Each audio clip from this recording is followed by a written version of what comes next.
Donc maintenant qu'on a réussi à installer Next.js ainsi qu'à lancer notre projet Next.js, regardons un peu les différents dossiers et fichiers d'un projet Next.js.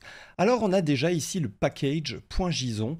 Là-dedans, on va voir les scripts et les dépendances, donc les scripts, ainsi que les dépendances ici du projet. Ensuite, on aura next.config.mjs. Ici, c'est vraiment le fichier de configuration de Next. On aura aussi tsconfig.json, qui est le fichier de configuration pour TypeScript. Ensuite, on aura eslintrc.json, qui est le fichier de configuration pour ESLint. Et ensuite, on aura tailwind.config.ts, ainsi que postcss.config.mjs, qui est vraiment pour la configuration de Tailwind. Ensuite, on va passer un peu ici au dossier. On a d'autres fichiers qui sont un peu moins importants ici. Donc, au niveau des dossiers, on a déjà le dossier .next. Donc ici, le dossier .next est généré quand on lance le script de dev ou de build. Ok, donc les scripts de dev ou de build sont présents dans le package.json ici, dev build.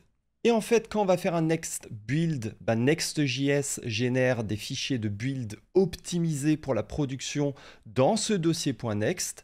Et lors du développement, donc next dev, ce dossier va contenir les fichiers temporaires nécessaires pour le rechargement à chaud, hot module replacement, mais aussi la compilation du code, etc. En fait, ce fichier va contenir les versions optimisées de vos fichiers JavaScript, CSS et d'autres ressources pour améliorer la performance de votre application en production. On a ensuite vraiment le node modules ici. Donc c'est vraiment ici où toutes les dépendances du projet sont installées. Ensuite, on aura le public ici. On voit ici des fichiers SVG. Globalement, c'est ici que vous allez mettre les éléments statiques de votre application, comme les images.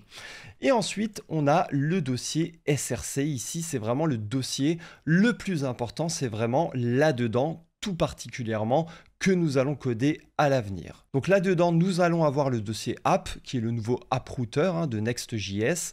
Et ici, on va voir par exemple le fichier de favicon. D'accord. On va voir le fichier globals.css dans lequel on va mettre les styles. Et ensuite, on aura aussi layout.tsx. C'est vraiment le fichier qui va contenir le design partagé entre les pages de l'application. Quelque part, ça va être le point d'entrée principal de l'application. Et ensuite, on va avoir page.tsx ici qui va vraiment être la page d'accueil de l'application. Donc en fait, quand vous allez faire dans le terminal un npm run dev, l'exécution va être transmise à layout.tsx et on a vraiment ici le composant root layout qui est rendu. Et d'ailleurs ici, on a les children. Donc les children ici, qui vont vraiment ici représenter le fichier page.tsx. Et c'est ainsi qu'en allant ici sur localhost 3000, on voit vraiment l'application Next.js. Si cette vidéo vous a plu, n'hésitez pas à liker, commenter et à partager sur les réseaux. N'hésitez pas à lâcher un abonnement si effectivement vous êtes intéressé par les prochaines vidéos. Et on se voit dans la prochaine vidéo.